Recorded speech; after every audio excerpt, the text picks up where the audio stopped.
there was one thing that I also really, just because of that, I became very reactive. Never had a plan for my NPCs. Yes. They never, there were never any unexpected things Right. from them. So and Right. I So needed that you to, could not, if they knew what they wanted, or if you knew what they wanted, then they could do something surprising in order to get it. yeah, Right. and I didn't feel that the system allowed them to have an agenda at all, Yes. Huh. and That's that's kind of not interesting. good. That's, yeah, Uh, I see your point.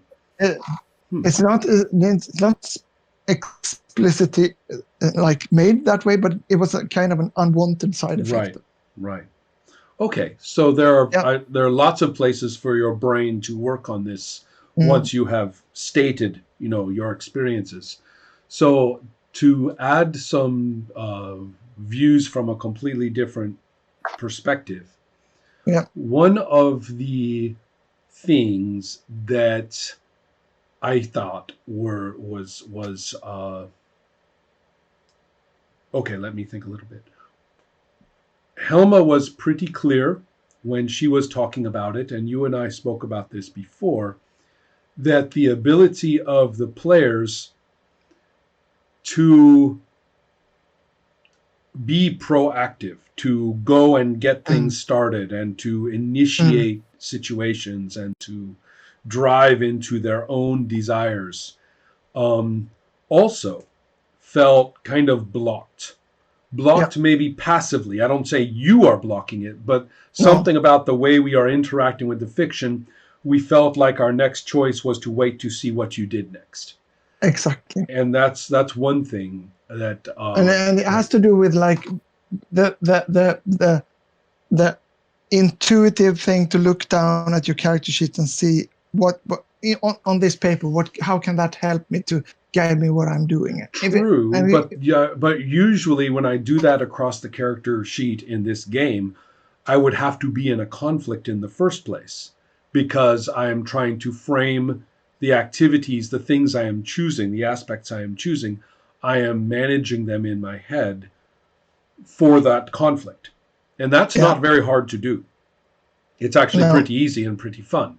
But to sit there outside of a conflict and to say, I want to get something started here, I want to find some things out, I want to examine some of the problems that we have and to make some sort of move on it, it became quite difficult to initiate a role. When mm, you say, oh, you're doing that, that's a conflict. You see? mm, And so it's hard. Now, I don't necessarily know what will make you say that, but I am saying that it's hard to get my character moving in any way mm, where you would say that. And so it's that may not be the intention, and it may not even be easy to realize why it felt that way. But one of the things, for example, I mean, if I know that you have some kind of pool of points or something like that, mm, then I can attack that pool. I can say I can go do these things against mm, that, and it feels blank. It's blank. Well, how do our characters react or deal with the situation we are in? At the mm, moment, the only real option seems to be wait to see what you throw at us. I know you told us you can do mm, whatever you want, but in a way, mm, that is like being told, let's say I'm trying to write something, right? And I'm yeah, having trouble writing it. And you come up and you yeah, say, Ron, you know what you need? You need to be more clear. yeah, mm, It's true. I do need to be more clear. And yes, I could, with my character, do whatever I want. But that's yeah. still, you see, that's It's not not really an getting me from here to there to say that, if right? you call them like creative restrictions. Right. There's no restrictions, so Yeah. there's no creativity. I totally get it. And the interesting thing that I've realized that are kind of a problem that might be solved, but it's all the same situation the other way around for me. Oh, I agree. I'm These are waiting for you related to. phenomena for sure. Yeah. So Yeah. I don't want to, and what's interesting for me right now, because I totally agree and I can also see that, and it's very frustrating because uh, what I want to understand is what part of the system creates this, and what part of my play style lack of Right. You're GMing right. creates that. That is an interesting question. And I think that I can identify or suggest a couple of places to look in the system.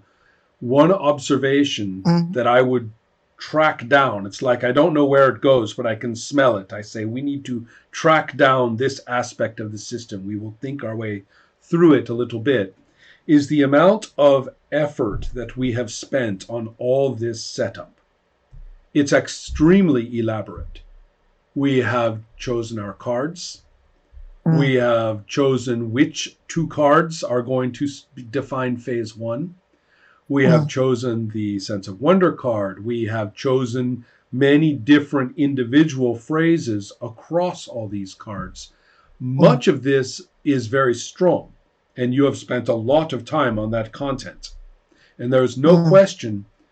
But do you see that there is a lot of choice making? There is a lot of processing. There is a mm, lot of laying it all out. There is a lot of refining it down into the character sheet.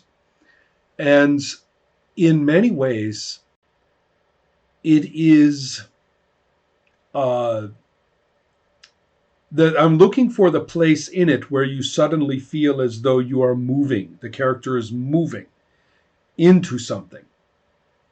The character mm, is driving. The character wants that.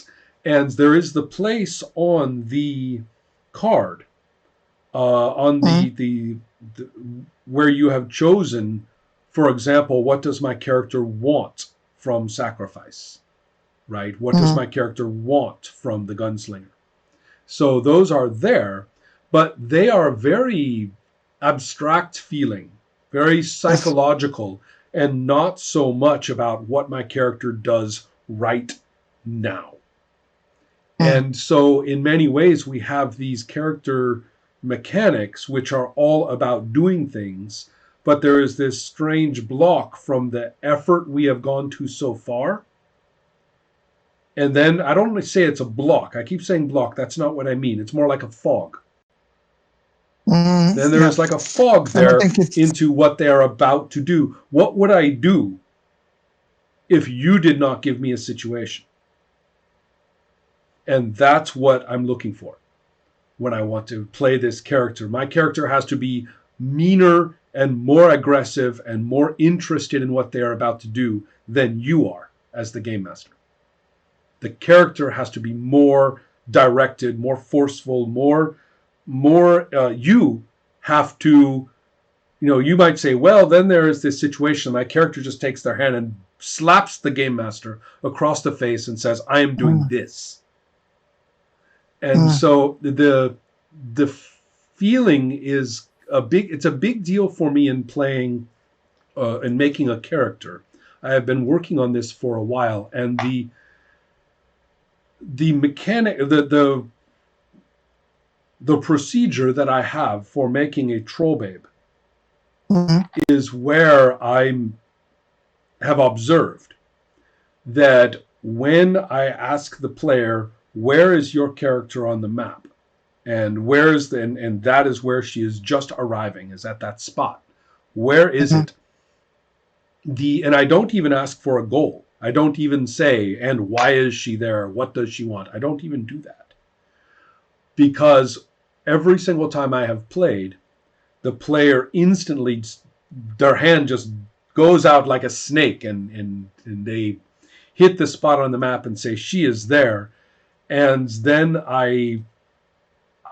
I discover that the character is almost unstoppably driven to say what the character does next. Hmm. They're unstoppable. I say, how is she arriving? What does it look like? The character drives straight in. The character just has. I as the game master, I don't dare. I don't dare give the troll babe some kind of situation. Well, I do. I have a situation there prepared, but I better not come up with some way that she comes here. If I took any authority over what that character does, I feel like the character would climb off the sheet and kill me. Because the player is so ready to tell me what she does. And so this effect is something I have been looking at for a while. I made the character creation. It's kind of the void, as you're talking about. Well, a little bit, yeah. The player steps into it. I do not. A vacuum. Yeah, the player steps into it. I do not. And so the situation with Circle of Hands is very similar. And it's a very elaborate character creation. But at the end, you write something. And I find that most players don't have any trouble knowing what to write at that point. And with the game that I am playing in Star Trek Adventures, one of the best features about making up the character is that you are choosing 4 values for the character as you go, these principled statements on their part. 4 is a lot. Your character has a lot of opinions in that game. And so 4 is a lot, almost too many. But the brilliant thing is that when you are finished with all of the mechanics for your character, and you have 3 of the values are done, and many, many other things have been rolled or chosen, you have put points into places and all kinds of things, and you are just about finished. Mechanically, your character is completely finished, and you know what their experiences have been so far. You have rolled them on a table. And then it says, state your final value. And you say, oh, you look back over everything and then you say something, and it is how you as the player kind of feel what your character now adds up to. What is their final value? Is it different from the other values? Is it the ultimate version of the other values? What is this? What is this person about now? And so all the values are available in play, but they are associated with different times in the character's life. This one is the one that they have formed between character creation and the beginning of play. This is their new value, their most recently developed value.